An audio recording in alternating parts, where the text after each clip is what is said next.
Bismillahirrahmanirrahim. Assalamualaikum warahmatullahi wabarakatuh. Ketemu lagi kita dalam playlist Politik Embongan. Mohon dipersori, syutingnya agak malam karena kameramennya juga baru pulang. Ya, jadi nanti mungkin sepadat mungkin, sesingkat mungkin supaya nanti ngunggahnya nggak terlalu malam. Karena kalau terlalu panjang juga nanti editingnya perlu waktu panjang, ngunggahnya waktu panjang, kalian bisa menyaksikannya nanti juga memerlukan waktu penantian yang panjang. Jadi kita coba manfaatkan ya. Oke, dan mohon dipersori suaranya juga masih seperti ini ya, belum normal karena flu-nya juga masih dalam tahapan recovery. Aku akan ajak kalian untuk mendiskusikan siapa menjamin pemilu adil. Ya. Resolusi makan bareng Prabowo Jokowi. Ya. Jadi aku tidak mengatakan, biasanya kan jurdil lah. Orang bilang kan biasanya pemilu jurdil gitu. Aku nggak bawa jurnya, aku bawa dealnya, karena dealnya itu yang mau kita bahas. Maka tajuknya, siapa menjamin pemilu akan adil? Ya. Masalahnya begini, bisakah dikatakan jujur kalau tidak adil? Itu pertanyaan yang harus dijawab. Selanjutnya juga, kalau tadi kan, bisakah dikatakan jujur kalau tidak adil? Ya. Dan bisakah dikatakan adil kalau tidak jujur? Itu loh. Ya. Oke, aku ulangi lagi supaya kalian paham. Biasanya kan jargon kita sejak zaman dahulu kala nih, sejak Orde Baru ya. Kalau menjelang pesta demokrasi, pesta rakyat kan dulu kita diajarkan begitu. Masih SD, masih sekolah kita kan. Mesti dua kata itu kan ndak terpisah. Jurdil ya, pemilu jurdil, jujur dan adil gitu kan. Dan gue malam ini nggak akan mengulas masalah jujurnya. Gue mau fokus ke masalah adilnya saja. Jadi ada constraint. Kalau kita nyusun skripsi, tesis, ya, laporan-laporan karya ilmiah itu ada constraintnya, ada batasannya. Begitu juga aku ngajak kalian diskusi malam ini ada batasannya. Aku nggak ngomong no jurdil. Yang aku omong no untuk kita jadikan bahan diskusi itu adalah dealnya, adilnya. Paham ya? Yang jadi masalah, bisakah dikatakan jujur kalau tidak adil? Ya. Atau kalau aku balik, bisakah dikatakan adil kalau tidak jujur? Nah, itu memang masalah itu. Silahkan kalian jawab sendiri. Gitu. Ya. Oke. Dari sebuah berita virtual, ada salah satu capres ditanyai wartawan ya tentang acara makan malam bareng ya antara Prabowo dan Jokowi gitu. Ya kalau menurut aku sih wartawannya juga kebangetan, hal seperti itu kok ya dipertanyakan gitu loh. Prabowo sama Jokowi makan malam gitu aja kok dipertanyakan. Itu kan sebetulnya hal yang sudah tidak perlu dipertanyakan. Ya, nggak perlu dipertanyakan karena kita sudah sama-sama tahu dan itu menjadi public knowledge. Maka si capres pun menjawab dengan mudahnya. Memang sudah sama-sama tahu, nggak harus dipertanyakan, bahwa itu sudah menunjukkan keberpihakan gitu loh. Jadi nggak usah dipertanyakan. Karena apa nggak usah dipertanyakan? Karena jauh-jauh hari ke belakang kita kan sudah bahas macam-macam idiom baru di era perpolitikan yang sedang menggelora ini. Ya, ya, hadir idiom-idiom baru. Salah satunya adalah cawe-cawe.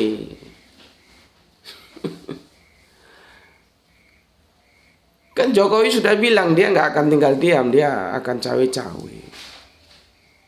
Gitu loh. Ya.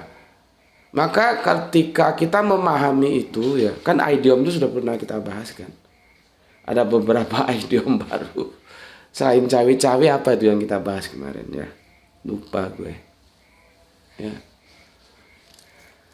Artinya pesan yang disampaikan oleh Jokowi itu sudah memberikan sebuah penjelasan ke publik yang itu mudah dipahami. Orang dia sudah bilang nggak akan tinggal diam kok. Cawe-cawe itu artinya akan ikut bermain di dalamnya. Gitu loh. Ya. Jadi kalau dipertanyakan sama salah satu cawapres oleh wartawan, apa pendapat Anda tentang Jokowi dan Prabowo makan malam? Yaitu wartawan kurang kerjaan ini. Mau ngasih pertanyaan ke cawapres yang berbobot gitu loh, yang kira-kira dia nggak bisa jawab gitu, ataupun yang membuat dia sedikit berpikir lah. Kalau begitu kan nggak perlu repot-repot jawabnya, ya tinggal jawab saja. Itu sudah menunjukkan keberpihakan gitu loh, keberpihakan. Ya, karena apa? Jauh-jauh hari sudah dikeluarkan idiom cawe-cawe. Ya. Oke. Yang jadi masalah, ya, yang cawe-cawe ini masih memegang kekuasaan itu loh. Itu masalahnya di situ. Seandainya yang cawe-cawe itu tidak memegang kekuasaan, ya itu tidak ada masalah sebetulnya. Gitu loh. Misalkan si Agus Harimurti, iya, kalau salah tolong dikoreksi gue. Namanya Agus Harimurti itu ya. Dia nyapres. Terus romonya siapa itu? Romonya SBY. Cawe-cawe, Romo itu bapak ya, bapaknya orang Jawa gitu bilang. Romonya SBY cawe-cawe, terus SBY mempublish bahwa saya tetap akan cawe-cawe dalam pemilihan presiden ini. Dan si Harimurti memang nyapres gitu ya. Itu tidak ada masalah, karena kan SBY sudah tidak dalam lingkaran kekuasaan gitu loh. Yang jadi masalah, Jokowi ini masih dalam lingkaran kekuasaan itu loh. Dianya dengan tegas, dengan terang-terangan kan mengatakan cawe-cawe gitu. Jadi si wartawan itu kalau dia nggak ngerti istilah cawe-cawe ya, itu memang istilah Jawa, tapi kan sudah menjadi pengetahuan publik. Ya. Nggak perlu dipertanyakan lagi. Jadi acara makan malam bareng antara Prabowo dan SBY Prabowo dan Jokowi itu ya sudah biasa. Ya memang keberpihakan, dan memang dia mengatakan berpihak kok. Dan kita tahu anaknya kan jadi wapresnya gitu loh. Ya. Oke. Jadi kalau sudah begitu ya itu adanya, faktanya seperti itu. Gue kan hanya tinggal menjelaskan saja ke kalian supaya lebih jelas. Kalau yang sudah jelas, kalau yang belum tahu supaya menjadi tahu. Itu sudah tergambar gitu loh dalam sirkulasi perpolitikan di negeri kita ini. Jadi gue hanya menjelaskan saja, ini begini loh, ini begini loh. Bukan gue mengada-ada. gitu. Kalau gue mengada-adakan ya nggak objektif namanya. Gue ingin tetap berdiri dalam kerangka berpikir yang objektif gitu. Oke. Cawe-cawe itu bisa kita lihat seperti apa yang terjadi kemarin. Untuk anaknya bisa maju, itu kan terhalang dengan konstitusi, dengan undang-undang. Maka undang-undangnya dirubah. Dan yang menjadi kepala proyeknya masih pernah paman ya ke anaknya Jokowi, gue nggak tahu. Masih kerabatnya lewat perkawinan gitulah ya, gampangnya. Nanti gue nggak tahu urusan itu apa pamannya apa adenya itu udah. Dan kita semua sudah menjadi tahu akhirnya undang-undang itu teramandemen ya, dari 40 diturunkan ya. Dan akhirnya ya kalau sudah diamandemen ya 35 ya masuk. Sudah nggak 40 lagi. Dan gue kan sudah bahas itu. Seandainya itu di amandemen sekarang sih nggak masalah dan orang tidak akan ada kecurigaan. Kalau itu terus disosialisasikan, baru diaktifkan 5 tahun yang akan datang, bahwa cawapres capres itu bisa usia di bawah 40 gitu loh. Cuman kan ini enggak. Begitu diputuskan langsung diterapkan. Ya siapa orangnya nggak menjadi tanda tanya. Jadi permainannya ini sebetulnya kalau orang Jawa bilang tuh cetha welo-welo. Terlalu goblok kalau sudah dikatakan cetha welo-welo itu dan kalian tidak bisa membaca. Ya seperti wartawan tadi. Hal begitu kok ditanyakan. Sudah cetha welo-welo. Cetha welo-welo itu ya bahasa Jawa juga, artinya terang benderang gitu loh. Ya. Nah, itu wujud dari jadi Jokowi itu konsekuen, konsisten. Dia bilang cawe-cawe dan diaktualisasikan. Salah satunya yang bisa kita lihat itu adalah bagaimana undang-undang itu akhirnya teramandemen. Gitu loh, ya. Dan akhirnya kan sampai sekarang melaju anaknya tambah hambatan. Tetap menjadi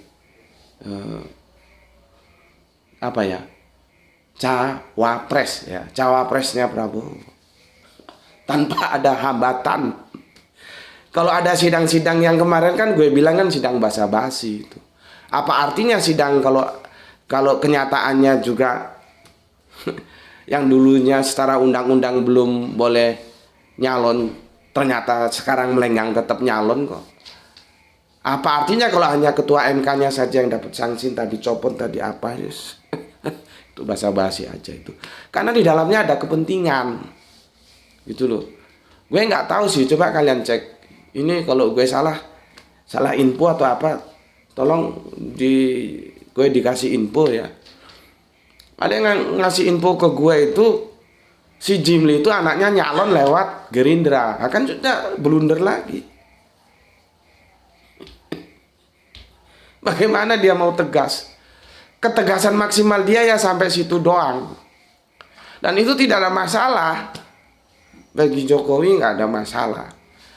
Karena tidak mengganggu kecawe-caweannya. Tuh anaknya tetap melenggang tuh. Gitu loh. Ya. Nggak ada masalah. Atau nanti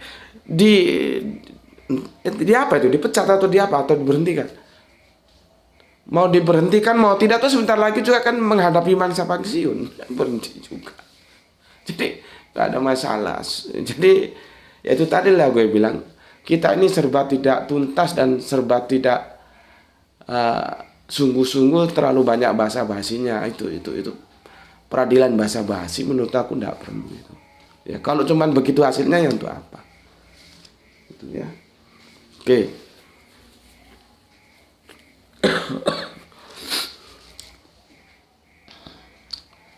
Jadi jelas ya, sorry.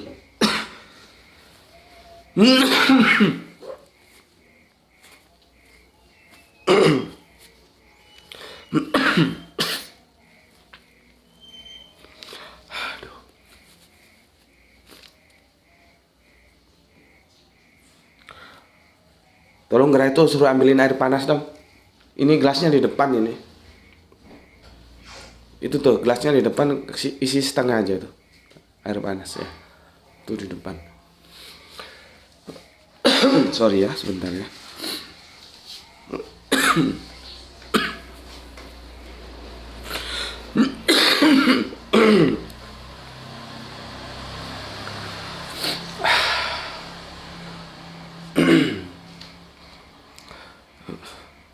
Oke.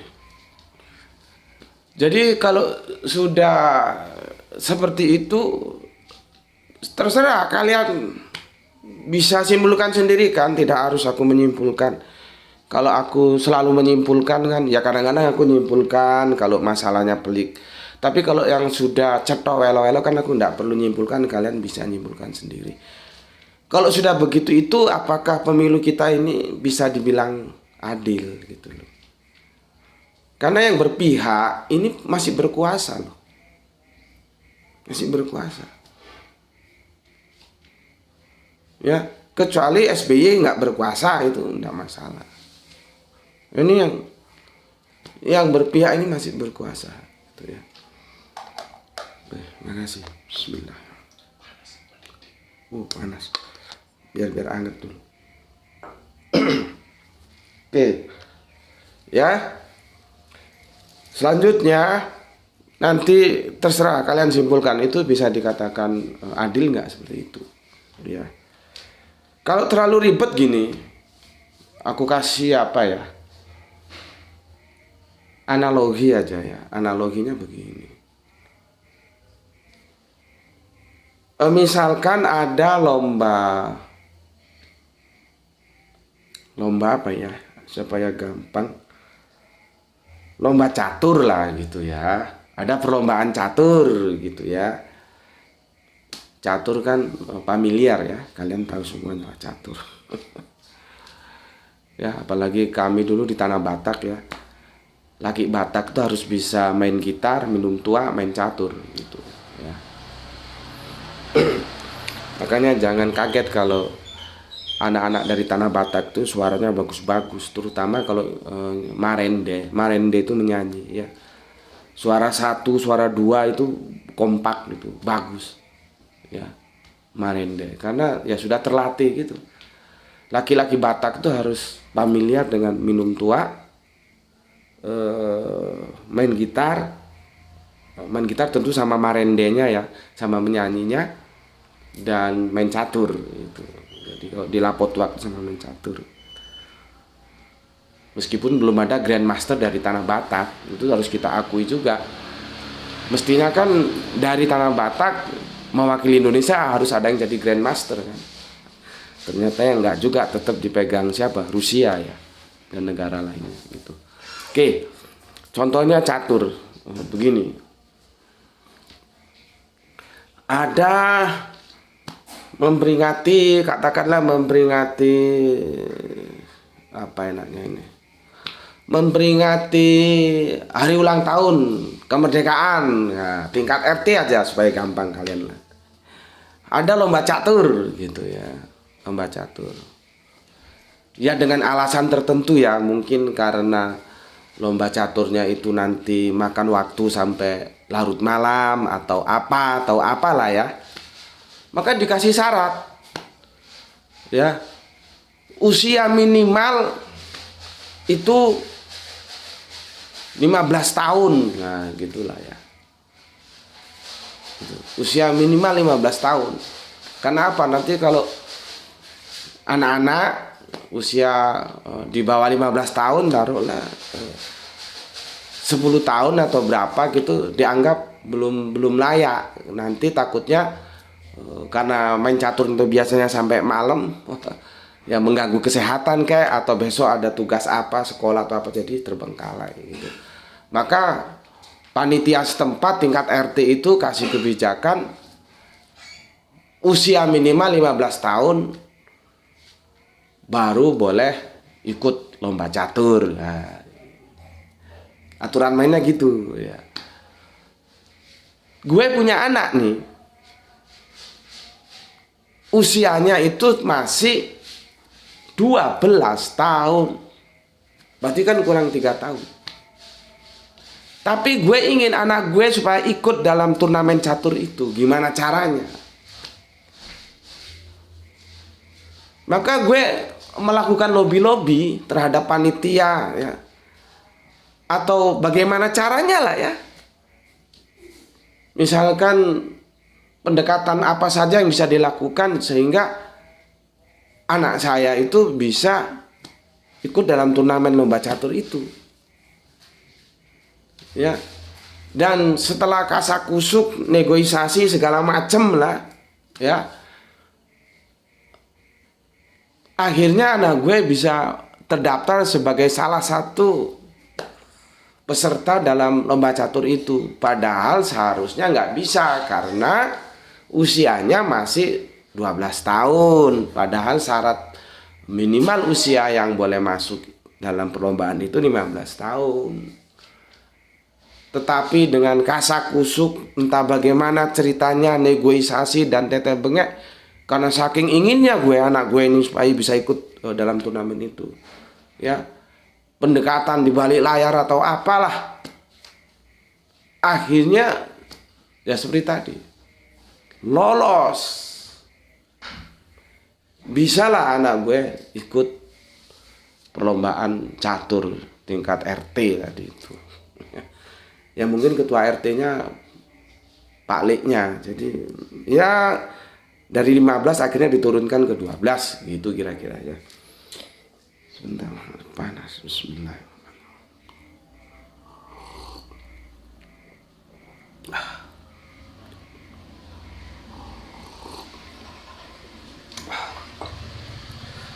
Gue kalau minum dingin nggak bisa. Meskipun gue kondisi normal nggak sakit, gue minum dingin nggak bisa. Sejak tahun 78 ada peristiwanya itu. Maka sejak tahun 78 gue nggak pernah minum es.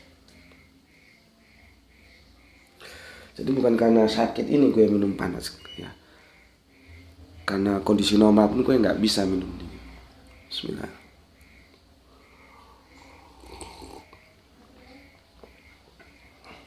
Artinya kalau kondisi normal aja minumnya harus panas, apalagi sakit gitu loh ya. Oke, sekarang gue lanjutin ya. Akhirnya ya jalanlah itu rencana cawe-cawe gue ya. Jalan dan anak gue ikut dalam turnamen dan dia main ya. Pada waktu jadwal yang sudah ditentukan dia ikut bermain. Ya, pertanyaan gue sama lu, apakah gue akan diem saja sama anak gue yang ikut bermain? Sedangkan gue sudah berjuang bagaimana dia yang awalnya tidak bisa ikut bermain menjadi bisa ikut bermain, itu perjuangan. Maka ketika anak gue ikut dalam turnamen catur gue, masa gue mau diem saja? Minimal ini ya, minimal gue mesti memberikan sorak-sorai, ya, memberikan support, ya, ayo cepat, ya, harus berpikir cepat ini, tapi tetap kuasai keadaan, nah, entah apalah ya, dibikinlah suatu apa namanya, pemberian motivasi gitu ya, mesti begitu. Atau kalau bisa lebih dari itu sih enggak apa-apa ya, tentunya nggak pengak-pengok gitu ya, orang-orang tahu tadi bisikin ke kanan jangan pion, rajanya dulu, kuda jangan taruh situ, nah ya bener, taruh situ aja. Nah kan mesti begitu, nggak mungkin terus gue sudah berjuang ya, anak gue yang seharusnya nggak bisa ikut turnamen catur akhirnya ikut turnamen catur. Setelah dia pada waktunya bertanding terus gue ngorok di rumah, lu mau menang mau kalah sebodoh amat. Itu orang tua goblok lo gitu. Ya ngapain juga diperjuangkan, ya harus didukung dong. Artinya harus ada keberpihakan. Kalau sejak awal saja dia memperjuangkan supaya ikut turnamen, itu kan sudah keberpihakan. Apalagi dalam pertarungan yang sesungguhnya, ya jelas berpihak dong. Itu sesuatu yang logis, yang sederhana, yang bisa aku sampaikan ke kalian untuk memahami pertarungan politik di negeri kita itu seperti itu. Mesti berpihak. Ya, jadi kalau nanti kamu berharap bahwa pemilu ini adil, ya telat bos. Ya telat gue. Bismillahirrahmanirrahim.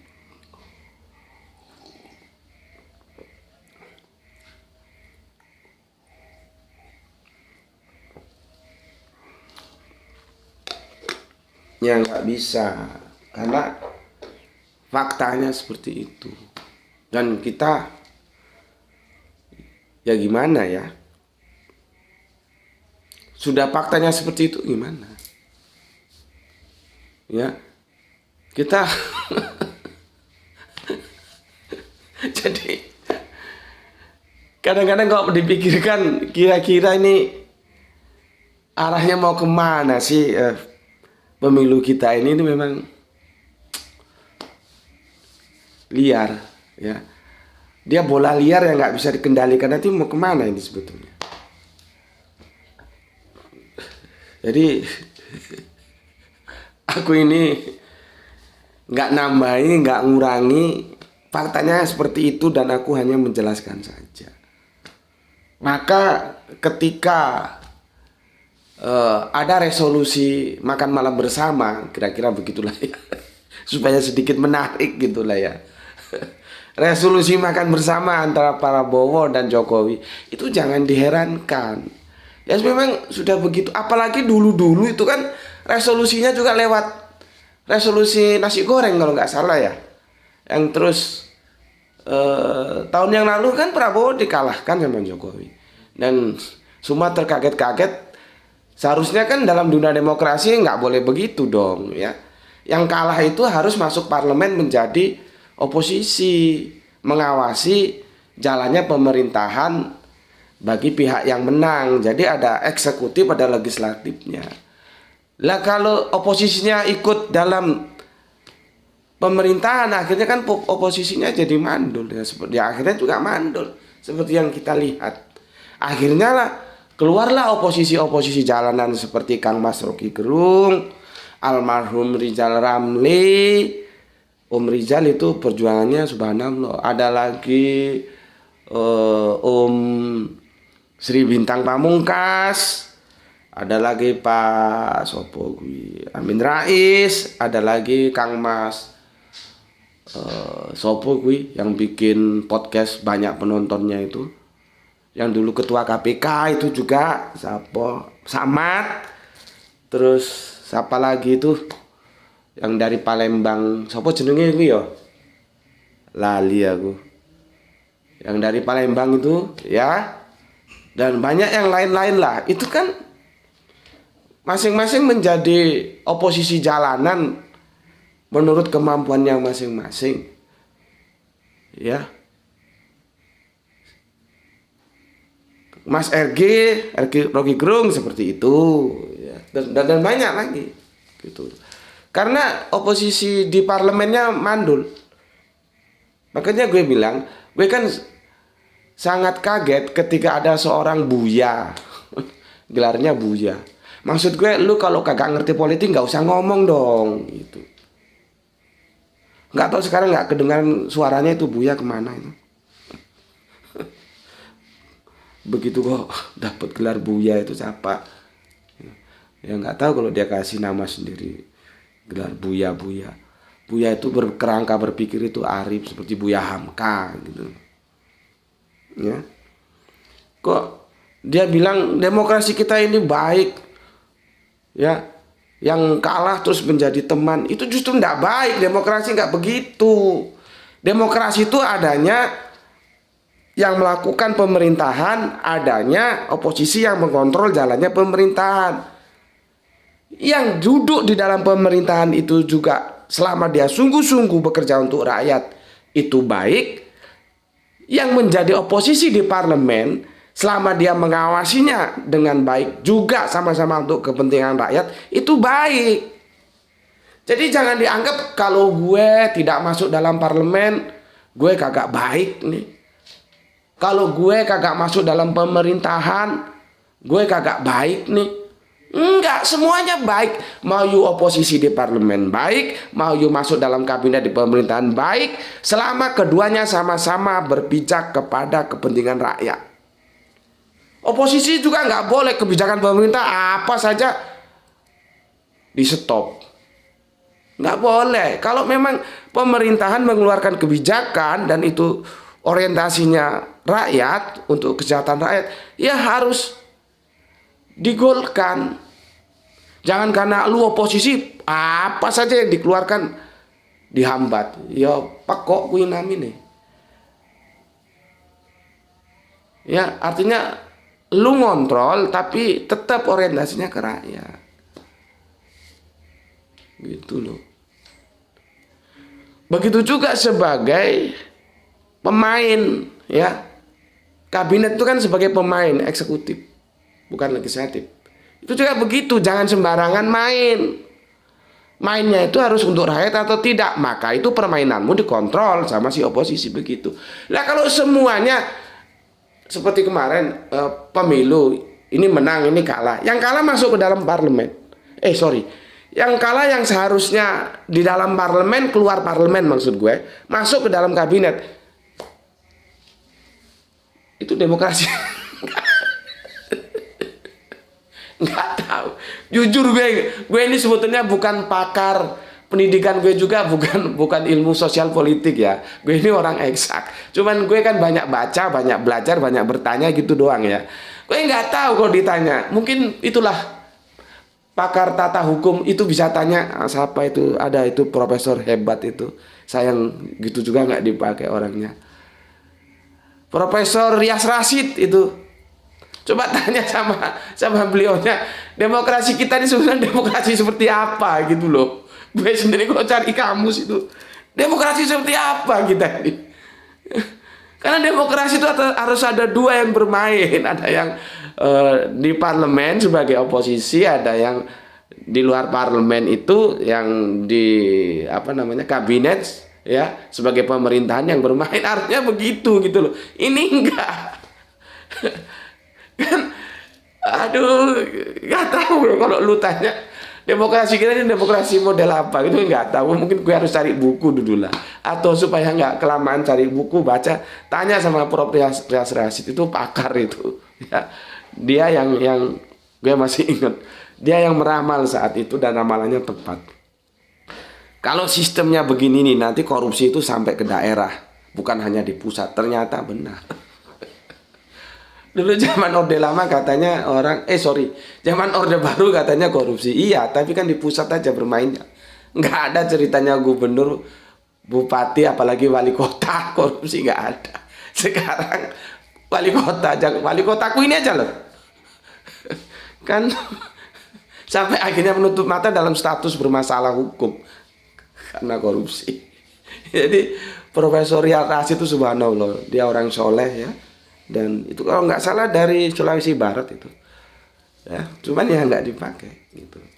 Oke ya, jadi kalau kalian tanya sama aku terus terang nggak bisa jawab demokrasi model apa seperti itu ya. Oke, jadi itu ya yang aku sampaikan sebagai bahan diskusi kita. Bisa nggak pemilu ini ya akan berjalan adil ya. Gue nggak ngomong jujurnya, itu urusan nanti bisa dibahas atau enggak, itu terserah nanti. Kita batasi jujur ya, adil aja dulu. Meskipun tadi seperti gue bilang, bisa nggak dikatakan jujur kalau nggak adil? Atau bisakah adil tanpa kejujuran? ya, jadi begitu ya. Kalau ada lagi pertanyaan wartawan, ada resolusi makan, entah makan siang, makan malam, makan pagi, masih dipertanyakan, itu wartawan geblek kebangetan itu. Nggak tahu dari media massa apa itu perlu di training lagi itu. Oke. Eh, Sebelum aku tutup, akan aku sampaikan begini. Ya. Dalam kedewasaan itu perlu keberanian untuk membaca apa yang telah berlalu, ya, kemudian menganalisa apa yang harus dipertahankan, apa harus dibuang. Ya. Seperti tadi itu aku sudah ungkapkan seperti itu. Nah, artinya semoga ke depan ini jangan begitu gitu loh. Meskipun kita ini berpikir kira-kira bisa nggak begitu lagi tuh bisa nggak gitu loh ya. Jadi seperti yang aku bilang, channel ini aku bangun itu dalam perspektif akademis yang mengedukasi. Jadi kita berbicara politik dalam tataran edukasi saja lah ya, nggak usah masuk dalam politik praktis gitu. Maunya sih dengan kalian semuanya menyaksikan politik embongan di channel ini ya, yang playlistnya digagas atau dirancang oleh Graito, kalian bisa memilih dan memilah dan apa yang baik apa yang tidak, dan semoga yang tidak baik di pemilu masa lalu itu ya bisa dihindari. Kalaupun tidak bisa dihindari ternyata masih terulang lagi, kamu tidak kaget gitu loh ya. Tapi tentunya kita tetap berharap yang terbaik untuk negeri Indonesia kita yang tercinta. Oke, sampai di sini dulu. Mohon dipersoli kalau terlalu malam ya, dan sorry gue masih terganggu kesehatannya.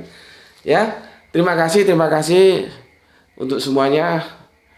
Kita selalu berdoa untuk Indonesia yang semoga menjadi lebih damai lagi. Ya, matur nuwun. Assalamualaikum warahmatullahi wabarakatuh.